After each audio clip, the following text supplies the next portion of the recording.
Marcus, while we have time, I want to visit something. Okay. I want to take a trip back to the World Breakfast Federation. Dun, dun, dun, dun. Dun, dun, dun, dun, dun, dun. Can we use that song? Can they give us the rights to the old Raw theme song for the Raw Federation? Isn't there some IHOP commercial we could steal jingle? I'm sure there isn't. Denny's.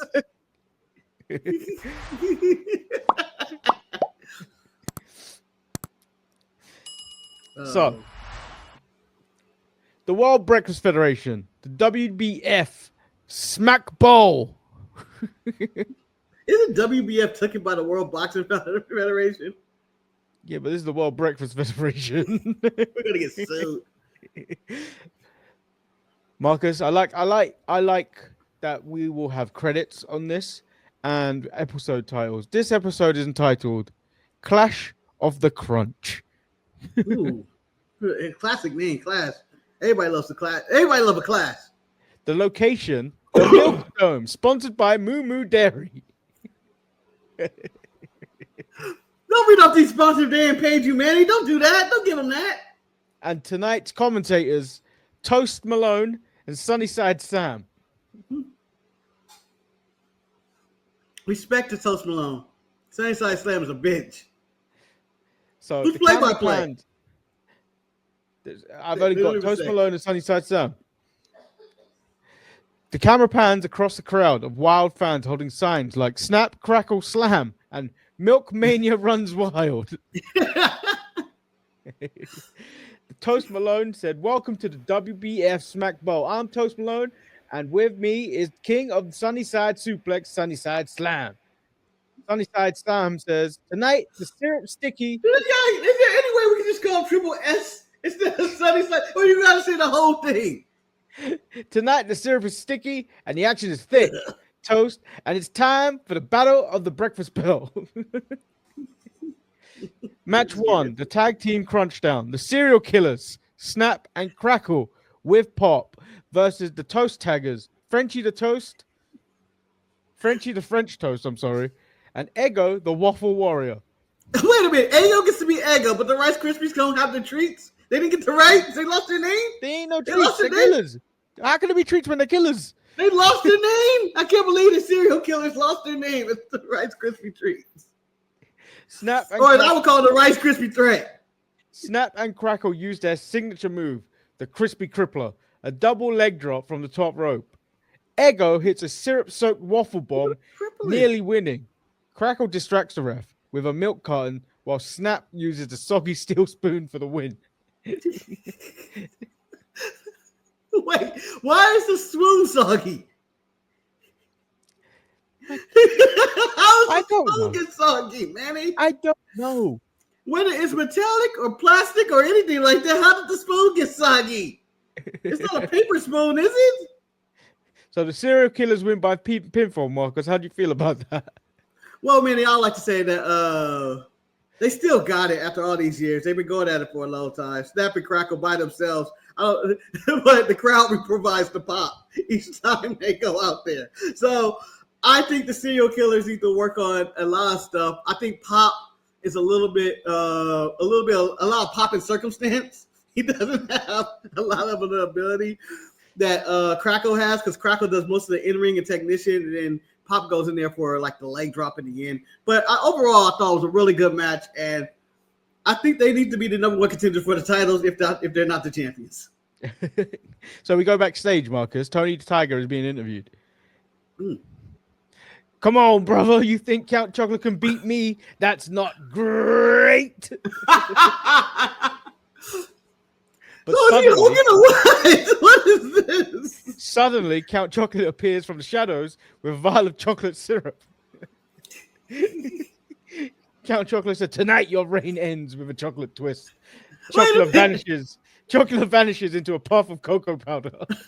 Wait, honestly, okay. Respect to the cocoa powder disappearing act. And slowly walking to the door. But why did he show up with a bottle of syrup? He didn't throw it. I thought he was gonna throw it on him. Well, Marcus, it He made just showed up and was like, "What?" And now, Marcus, By the way, he comes out like Gangrel. He has to, right? Just coming up with a. I would hope so. I would hope so. He's spitting in the air. So we got match 2, the Intercontinental Juice Box title. Sonny D Savage, the champion, taking on Captain Crunch.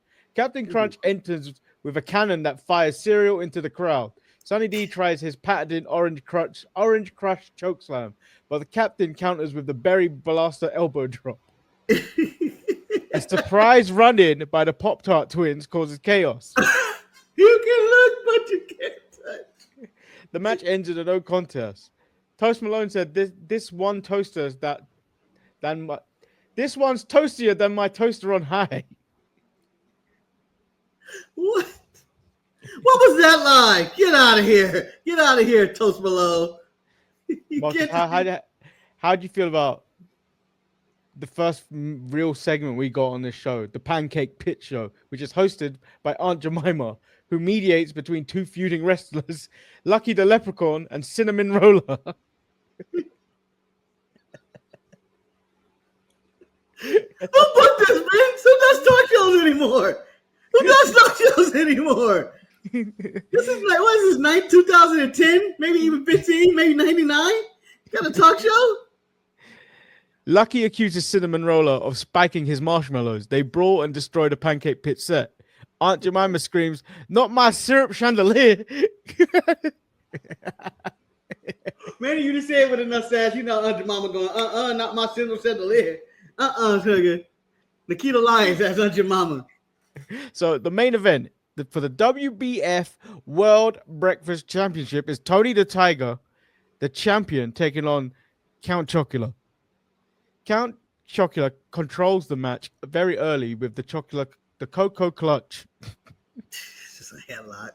It's just a fucking chin lock. Tony mounts a comeback hitting the Frosted Flakes Flapjack. The ref is knocked out. Chocolate tries to cheat with his chocolate mist, but Tony ducks and hits the Greatness Slam.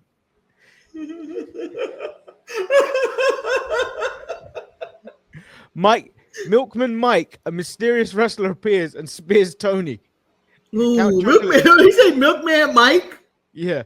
Count Chocula crawls over and pins Tony the Tiger.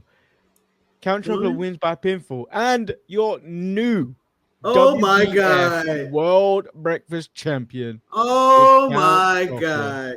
Manny, strike. Why? I just don't feel Tony's reign was long enough. I mean, yes, you wanted to do a surprise title change, but due to all the ridiculousness in this match, the cheating from Chocula, he looks weak by the end of it. Just Mike the Milkman, just Lars Sullivan in the Milkman outfit. That's all I imagine. He has no talent, and I just don't see where he's going. Tony is loved. The children love Tony. The crowd is chanting, "Hey, Tony!" And the crowd, he's great. On one side, I think he gets people going. I don't think Count Chocula is ready for the title. I don't think he deserves to be champion. I don't think he's putting enough work in. He's a flavor of the month. He's a flash of the pants entrance. He's a big time gimmick, and I don't think he deserves it. He's mostly Jey Uso, but I guess evil. He's just Gangrel without the grail. So the commentators close it with quite some damning statements. Oh, Triple S said, "I can't believe it. Tony's reign is over, and the Milkman Mike has turned sour." Whilst Toast Malone went, "The breakfast era has a new Dark Lord, and he's dripping in chocolate." He's gonna cover that thing in chocolate. It's never gonna be unsticky. It's diabetes waiting to happen. At least Tony tried to put nutritional value into his meal. Count Chocula gives no fucks. He uses all types of dyes. He's just sick. He's sick and he's a hazard. As part of the booking team, next week on the WBF, how will Tony seek revenge after his cereal bowl match? The Pop-Tart twins take on the Muffin Men in a Baker's Dozen brawl. I'm there. They sold me. The Pop-Tart twins are going to make it big time, but the Baker's Dozen brawl is one of my all-time favorite matches. And we got a special guest host, the Omelette Undertaker. Is he retired? I mean, an omelet goes bad after like 20 minutes of just being out existing. So I'm assuming he's been done. He'd be burying omelets. That's yes. But overall, I thought it was a good show. I think that I like that it was not as long as most of these wrestling shows today. We did it all in about an hour and got it all done, and it leaves you wanting more. But also, I still believe the nutritious value that Count Chocula has is not as good as Frosty Flakes. I believe he's just walking diabetes, and I don't know. And he's injury prone too. And I'm curious how Tony responds to this. Is he still able to wear his colors? Is he still gonna say that great? Is he gonna take a back seat for other talent now and take time off? But he's back next week. But I don't know if Tony can bounce back from this.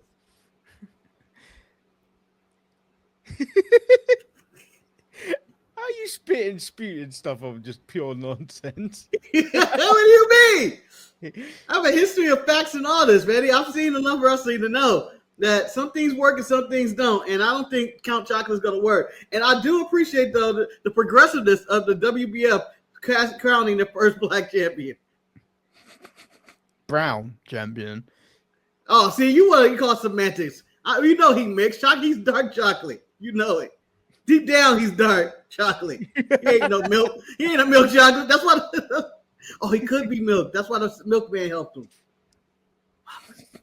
Son of a bitch. I didn't see the connection there. So, yeah. Tune in next week for episode 2 of WBF Smack Bowl. Smack Bowl. Episode 2. I believe it's called Reheated Chaos. Oh, it's a special event. So we'll be back next week with more WBF nonsense. Woo. Stay tuned. Like the video and subscribe. Yeah. Please, some more nonsense. And if you can animate this for us for free, we really appreciate it.